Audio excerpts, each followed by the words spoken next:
بسم الله الرحمن الرحيم. النهارده يمكن برنامجنا او حلقتنا النهارده هو لقاء استثنائي مع ضيف استثنائي. ضيفنا بيراه الكثير بانه انجح رئيس اتحاد كرة على الاطلاق، ويراه البعض ان هو اهم او واحد من اهم المسؤولين عن كرة القدم في افريقيا وفي الفيفا. ايضا لو جينا شفنا هنلاقيه صعد بسرعة الصاروخ من تنفيذية الكاف الى تنفيذية الفيفا ليصبح واحد من اهم الشخصيات التي تتخذ القرارات الكروية على مستوى العالم. ضيفنا النهارده السيد فوزي لقجع، رئيس اتحاد الكرة المغربي او الجمعية المغربية كما يطلق عليها هنا في المغرب. نرحب بيك واهلا وسهلا بحضرتك على هذا اللقاء. شكرا على الاستضافة، ولكن أنا اللي أرحب بك في المغرب. اهلا بك وبالطاقم الذي يرافقك. بطبيعة الحال هذا الترحيب كان دائما ترحيب للإخوان المصريين في بلدهم الثاني المغرب، كما أن المغاربة لما يكونوا في مصر طبعا يعني دائما يحسون بأنهم في بلدهم الثاني حقيقة. وهذه العلاقة التاريخية يعني هي التي تجعلني لا أركز كثيرا على الترحيب بكم وبالجماهير التي تتابع برنامجكم، وهي فرصة لوجه لها تحية خاصة الجماهير المصرية الشغوفة بكرة القدم. إن شاء الله كل سنة وكرة القدم وجماهير مصر بألف خير إن شاء الله. سيد فوزي لقجع، يعني هبدأ مع حضرتك مباشرة دون زي احنا ما بنقول في مصر لف او دوران. ليه دايما او اللي بيرى الكثير ان صورة حضرتك في مصر ليست الصورة ال الافضل، هي صورة سلبية، انك حضرتك دايما ضد مصر، ضد اي قرارات ممكن سواء لمنتخبات او اندية. الصورة دي موجودة ليه؟ أنا في الحقيقة هذا الانطباع ما كانش عندي أبدا، أتكلم معك يعني بكل صراحة.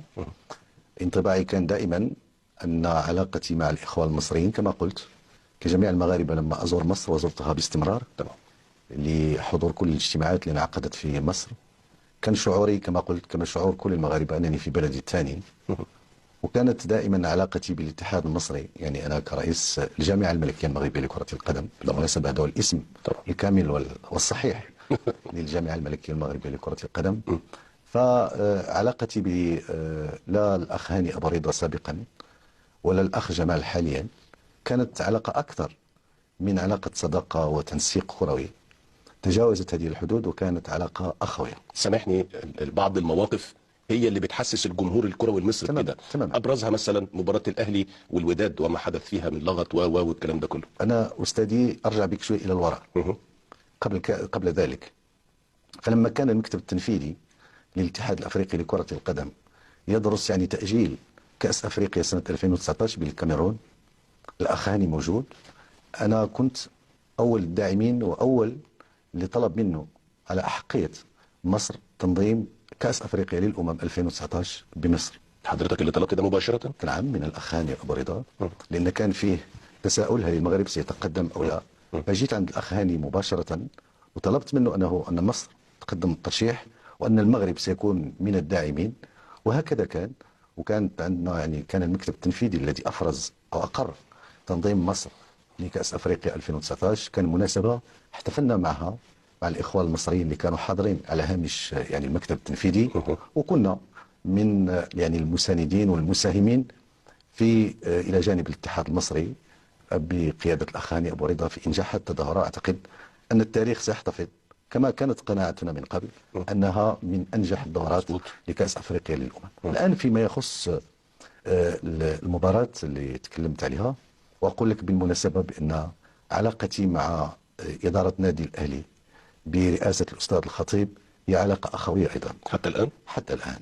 انا الاخ الخطيب لما شارك الفريق الاهلي في كأس العالم بمدينة طنجة تنقلت شخصيا الى فندق اقامة نادي الاهلي، والتقيت بالاخ الخطيب وقدمت له كل المساعدة اللي يحتاجها فريق الاهلي. بس دار نقاش بينكم يوم المباراة نفسها بعد المباراة على منصة التتويج بعد المباراة؟ دار نقاش كده؟ انا اتكلم لك يا سيدي على كأس العالم للأندية. انت تتكلم لي على المباراة بين الوداد والاهلي وارجع اليها. اوكي. يعني بدون لف كما قلت او دور مباشرة.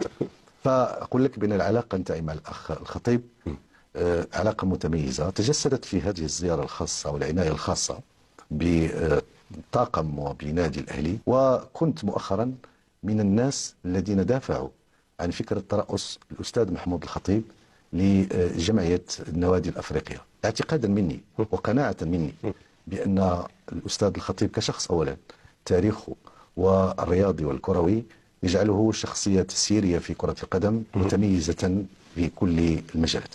وثانيا إيمانا مني بأن نادي الأهلي ساهم إلى جانب النوادي العريقة الأفريقية في بناء صرح هذه المنافسة الأفريقية للأندية. لا أحد يمكن أن ينكر دور الأهلي في تميز هذه التظاهرة، وبالتالي فيعني أنا قناعتي وإحساسي على أنني من أقرب المسؤولين في الساحة الأفريقية إلى نادي الأهلي وإلى الأستاذ محمود الخطيب. على عكس على فكره احنا بنشوفه لا احنا بنشوف في بعض الحاجات الاهلي مثلا لما بيجي يلعب هنا بنلاقي في خطاب شكر للجمعيه المغربيه على حسن الاستضافه. الآن لما نرجع للمباراة فالمباراة بعد قرار الاتحاد الأفريقي بتنظيم المباراة في مدينة واحدة، يعني النهائي دون ذهاب وإياب في مباراة واحدة، كان فتح لترشيحات. المغرب تقدم إلى جانب دولة السنغال. هذا قبل حتى نعرف من سيلعب النهائي. الاتحاد المصري ارتأى لظروف خاصة بقيادة الأخ جمال أنه ما يتقدمش لتنظيم هذه المباراة. طبيعة الحال بعد ذلك يعني المكتب التنفيذي لجأ إلى التصويت، والمغرب ومدينة الدار البيضاء احتضنت هذه التظاهرة يعني بفارق كبير. كيف لرئيس الاتحاد أولا أن يتدخل في شؤون الاتحاد المصري ويطلب منه أنه يتقدم لتنظيم التظاهرة، لأنه قد يكون الأهلي في مباراة نهائي؟ هذا غير معقول يا سيدي. ثم ثانيا كيف لرئيس الاتحاد بعد أن لجأ المكتب التنفيذي للقارة الأفريقية أنه للتصويت لاتخاذ القرار المدينة التي ستحتضن هذه النهائي، وبعد فوز الدار البيضاء أرجع إلى الجماهير المغربية ونادي الوداد الذي تأهل آنذاك إلى هذا النهائي، إلى المباراة النهائية، وأقول لهم لا من فضلكم تخلوا عن هذا التصويت وعن هذا القرار وعن كل شيء لصالح دولة أخرى. هذا غير معقول. ثم يجب أن لا ننسى يا سيدي ولا تنسى الجماهير المصرية الشقيقة والحبيبة أنه السنة اللي قبل هذا النهائي نظمنا النهائي في الدار البيضاء وفازت فيه الأهلي بظروف كوفيد يا سيدي، وما أدراك ما ظروف كوفيد. تجندت كل السلطات المغربية وكل أعضاء الاتحاد المغربي لتنظيم هذا النهائي والتشبث بهذا النهائي، وكنا أول من هنأوا الأستاذ محمود الخطيب وبعثة الأهلي ونادي الأهلي